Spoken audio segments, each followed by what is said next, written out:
अस्सलाम वालेकुम, good morning, welcome to सुबह की सोच। आपको कहेंगे खुश आमदीद। मेरे साथ हैं गजल अशरफ और मुझे कहते हैं हसनैन व्यास। आप सबको कहेंगे खुश आमदीद। उम्मीद करती हूँ कि आप सब खैर आफियत से होंगे और मेरे लिए भी दुआ कीजिए कि मैं भी ठीक हो जाऊँ, मेरी भी सेहत ठीक हो जाए, क्योंकि मेरी सेहत बहुत ख़राब है इस वक्त। गला ख़राब है, ज़ुकाम है, फ्लू है, फिर इसके बाद खांसी है, वही वायरल का इफेक्ट जो अभी तक शायद ख़त्म नहीं हुआ। आप ये इलाज क्यों नहीं करवाती, क्यों इतने पैसे इलाज बचाती हैं? करा रही हूँ और दवाइयाँ भी खा कई रही दिनों हूँ, से आप लेकिन फिर बीमार भी हैं, आप डॉक्टर के पास जाएं, कोई ड्रिप लगवाएं, कोई इंजेक्शन लगवाएं, चाहते इलाज हैं- आप करवाती नहीं है। पाकिस्तान वाले काम करती हैं, पाकिस्तानी वाले की दुआ कीजिएगा अल्लाह मुझे मैं बेहतर सारा इलाज भी कर रही हूँ, डॉक्टर के पास भी जा रही हूँ, दवाई भी खा रही फिर हूँ, देसी लेकिन टोटके भी दवाओं तो की भी इस्तेमाल जरूरत। किए जा देसी सकते हैं। इवन में देसी टोटके भी जो बनाए जाते हैं घरों में, वो क्यों भी काम कर रही है? हूँ। क्योंकि ये देसी टोटके ही इस्तेमाल कर रही हैं, डॉक्टर के पास नहीं जा रही हैं, इंजेक्शन नहीं लगवा रही हैं। अगर ये एंटीबायोटिक का एक भी इंजेक्शन लगवा लेती तो आज मैं इनकी लगवा हालत ना चुकी होती। हूँ और अभी तक मैं ठीक नहीं हूँ, क्योंकि जब मुझे फ्लू होता है ना तो वो बहुत लंबे अरसे तक चलता है। पता नहीं ये कैसी बीमारी है कि बहरहाल बहुत इस फ्लू लंबे को, खांसी को घर छोड़ के के आए, आया करें। लेकिन जब तक मेरे साथ है, जब तक मुझे यहाँ आना है, तब तक ये मेरे साथ रहेगा। इसीलिए मैंने आपसे कहा कि आप लोग मेरे लिए दुआ करेंगे तो मैं जल्दी ठीक हो जाऊंगी। अभी हम सुबह की सोच का आगाज़ करते हैं, और आगाज़ हम कैसे करते हैं? सोशल स्टोरीज से करते हैं, जो ट्रेंडिंग न्यूज़ होती है उससे करते हैं। और अच्छी खबर आपको ये देती हूँ सबसे पहले कि मुल्क में पेट्रोलियम मसनूआत की कीमतों में मजीद कमी का इम्कान जाहिर किया जा रहा है। ज़रा ये बताते हैं कि 16 जनवरी से पेट्रोल 4 रुपये 59 पैसे फी लीटर सस्ता हो सकता है। इसी तरह से डीजल की कीमत फी लीटर 2 रुपये 70 पैसे तक कम होने का तखमीना है। मिट्टी के तेल की बात की जाए तो वो 1 रुपये 82 पैसे और लाइट डीजल 2 रुपये 8 पैसे फी लीटर तक सस्ता हो सकता है। ज़रा ये भी बताते हैं कि ओगरा खत्मी वर्किंग 15 जनवरी को पेट्रोलियम डिवीजन को इरसाल कर देगा, और जो फाइनल फैसला होगा वज़ारत ख़जाना वज़ीर आज़म की मुशावरत से करेगी। और आपको याद होगा आज से 15 रोज़ पहले जब नए साल का आगाज़ हुआ था, तब पेट्रोल की कीमत में 10 रुपये 28 पैसे फी लीटर कमी, जबकि डीजल की कीमत में 8 रुपये 57 पैसे फी लीटर कमी हुई थी, और अब मजीद कमी का इम्कान है। बिल्कुल ऐसी है, मौज है दरिया में, बैरून दरिया कुछ नहीं। अगर आप कमी करते रहेंगे तो यकीनी तौर पे पाकिस्तान में जिन जिन लोगों के पास गाड़ियां हैं, जो पब्लिक ट्रांसपोर्ट का काम कर रहे हैं या फिर जो पब्लिक ट्रांसपोर्ट पे ट्रैवल करते हैं, उनके लिए काफ़ी आसानी होगी, किरायों में कमी आएगी।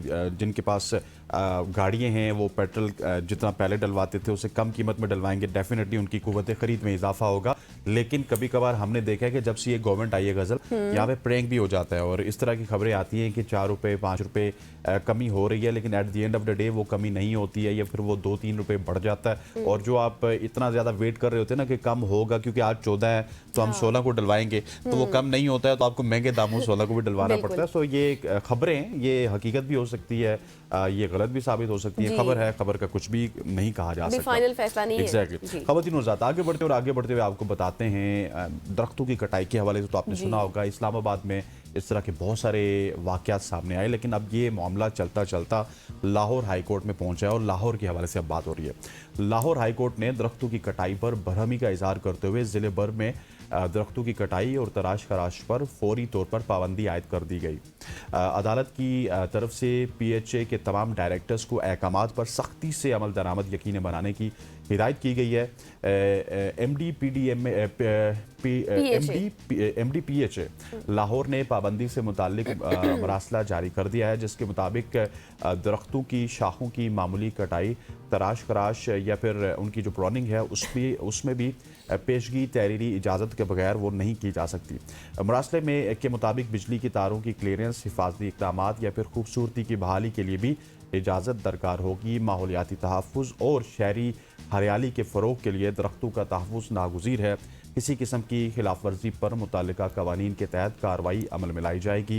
ये मुरासला हार्टिकल्चर एजेंसी लाहौर के तमाम डायरेक्टर्स को, प्रोजेक्ट डायरेक्टर्स को और इंचार्ज जितने भी हैं उनको ये जारी कर दिया गया, और उम्मीद है कि इसके ऊपर अब उसी तरह से अमल दरामद होगा जिस तरह से किसी भी कोर्ट के किसी डिसीजन के ऊपर पाकिस्तान में होता है। जी, मरकज़ में भी यही सूरत हाल हो जाती तो बेहतर होता। जो जंगली शहतूत की बात की जा रही थी, सिर्फ उसको काट दिया जाता, बाकी सबको दरख्तों को ना काटा जाता तो बेहतर होता।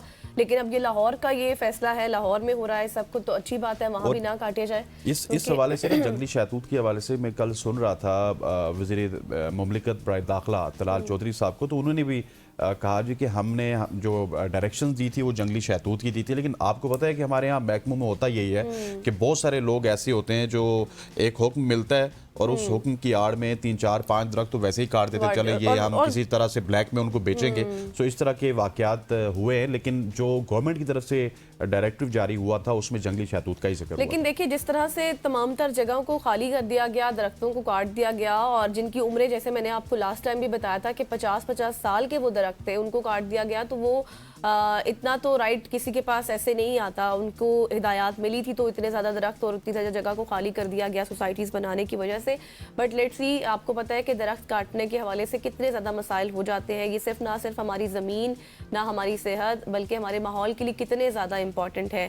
ये जितनी बीमारियाँ हमें हो रही हैं, क्लाइमेट चेंज आप देख रहे हैं, जितने डिजास्टर्स हो रहे हैं, ये सब कुछ इसी वजह से हो रहा है क्योंकि हम इन चीज़ों की हिफाजत नहीं करते। आज मैं मेकअप रूम में थी तो एक बड़ी अच्छी बात हो रही थी।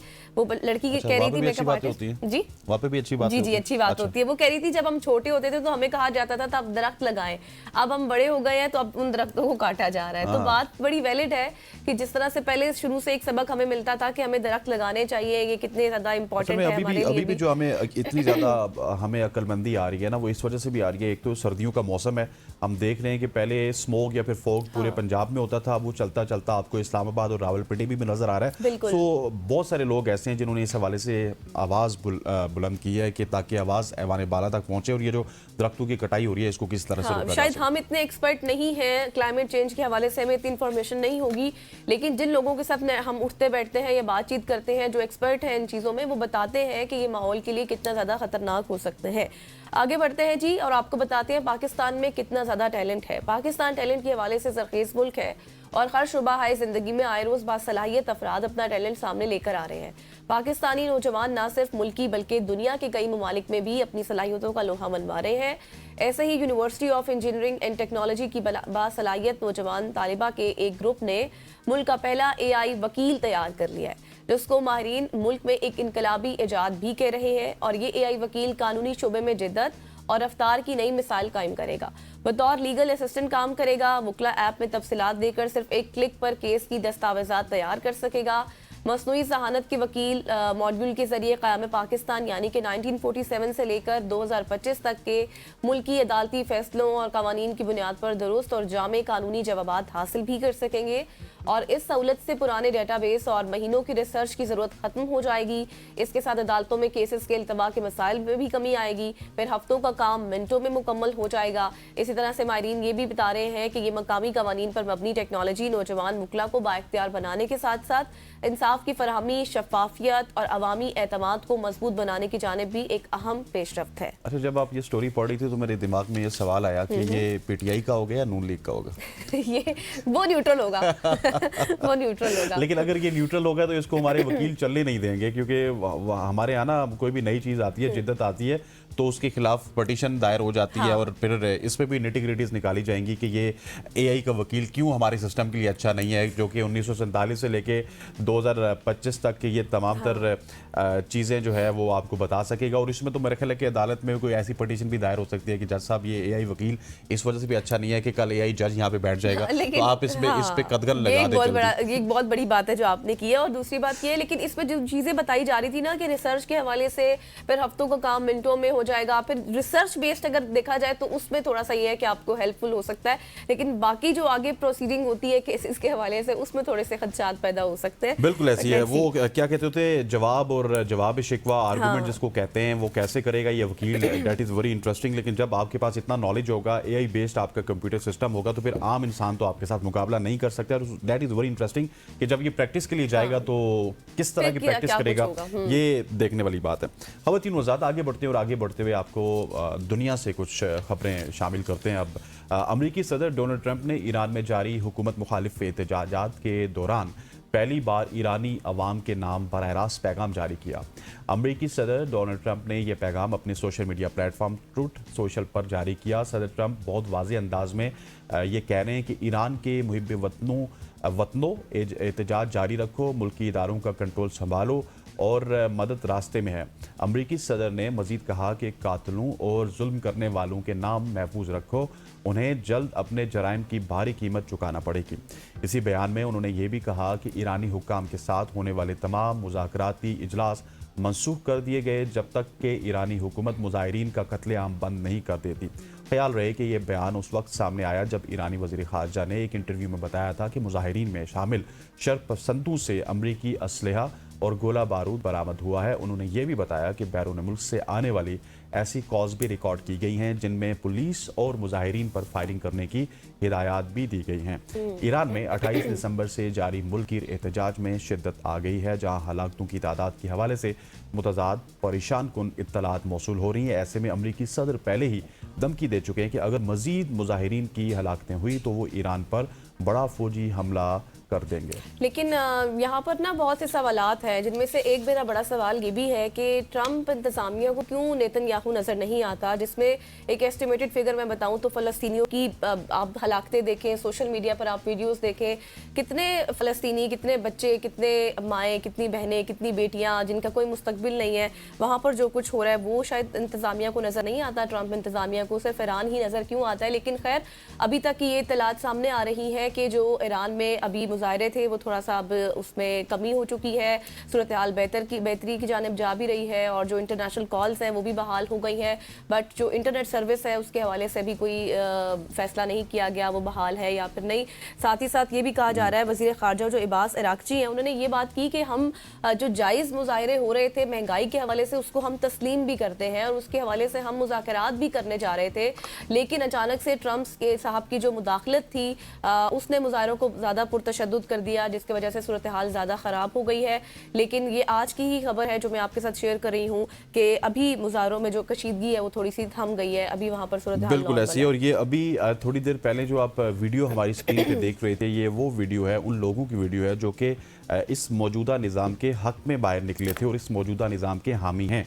सो एक तरफ हामियों की भी बड़ी तादाद थी जो एक जगह पे इकट्ठी हुई, उसने इस हुकूमत के साथ इज़हार यकजहती की है, और दूसरी तरफ अगर पूरे मुल्क की बात की जाए तो वहाँ पे एहतजाज जारी है। लेकिन जिस तरह गज़ल ने कहा कि इत्तलात मौसूल हो रही है कि एहतजाज में कमी हुई है, इसमें मुसद्दिका इत्तलात इस वजह से भी नहीं हो सकती कि ईरान में हमने देखा है कि पिछली कुछ 20-30 दहाइयों से, मतलब 1-2-3 अगर डिकेड्स की बात की जाए 20-30 सालों से, तो वहाँ का जो मीडिया है वो बड़ा कंट्रोल्ड है। वहाँ पे कोई भी खबर आप गवर्नमेंट की अलाउंस के बगैर बाहर नहीं भेज सकते। सो उस हवाले से किसी भी खबर के ऊपर उस तरह से एतमाद करना या फिर तसल्ली हो जाना कि बिल्कुल खबर आ रही है कि एहतजाज खत्म हो गया तो खत्म हो गया, वो हम उस तरह से उस पर नहीं कर सकते। क्योंकि अभी देखें, अभी सिर्फ ये है कि इंटरनेशनल कॉल्स बहाल हुई है, इंटरनेट सर्विस अभी भी वहाँ पर मुअत्तल है। वो भी इंटरनेट सर्विस का आपने जिक्र किया तो वो भी स्टारलिंक वहाँ पे प्रोवाइड करेगा, और एलन मस्क से जो बात की थी डोनाल्ड ट्रंप साहब ने, मेरा ख्याल है कि वो भी उस पर अमल दरामद करने के बिल्कुल ख्वाह हैं। बिल्कुल आप सही कह रहे हैं जी। आगे बढ़ते हैं और आपको ये बताते हैं, हमने अक्सर शेयर किया कि लाहौर से कोई ट्रेन चलेगी और फिर उसके बाद हमने चाइना से रिलेटेड भी आपसे जिक्र किया कि वहाँ भी कोई ऐसी ट्रेन ज़रूर चलेगी जो मिनटों में सफ़र कर देगी। तो अब सिर्फ चंद सेकंड्स में सफ़र मुकम्मल करने वाली दुनिया के मुख्तसर तरीन परवाज़, दुनिया की मुख्तसर तरीन परवाज़ होने का एजाज़ स्कॉटलैंड के जज़ायर वेस्ट्रे एंड पापा वेस्ट्रे के दरमियान सफ़र करने वाली परवाज़ को हासिल है। इस परवाज़ का दौरानिया सिर्फ 53 सेकंड्स है और ये परवाज़ इस मुख्तसर वक्त में 1.7 मील का फासला तय करती है। बरतानवी एयरलाइन लोगन एयर की जानिब से ये मुख्तसर सफ़र तय करने के लिए ब्रिटेन नॉर्मन BN2 आइलैंड्स हवाई जहाज़ का इस्तेमाल किया जाता है, जिसे ख़ास तौर पर इस मुश्किल मौसमी हालात के दौरान इस मुख्तसर फासले पर सफ़र करने के लिए डिज़ाइन किया गया।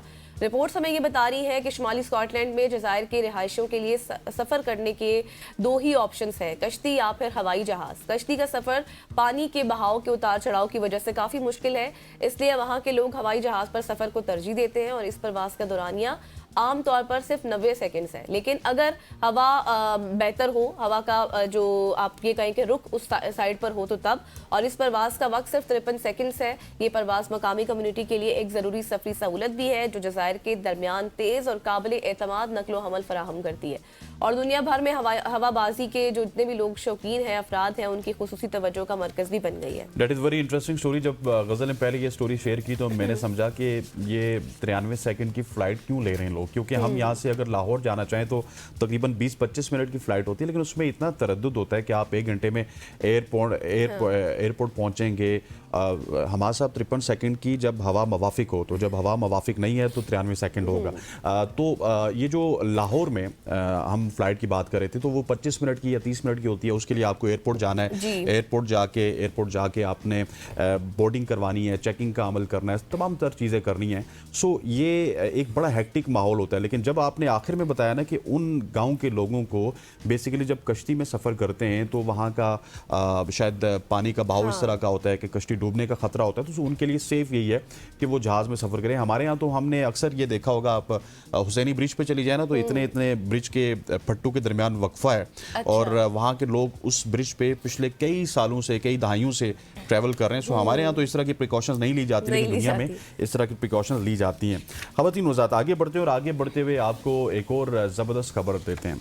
हालिया साइंसी तहकीक में ये बात सामने आई है कि छोटे बच्चों की तरह गैर मामूली तौर पर ज़हीन कुत्ते महज इंसानों की बातें सुनकर नए अल्फाज सीखने की सलाहियत रखते हैं।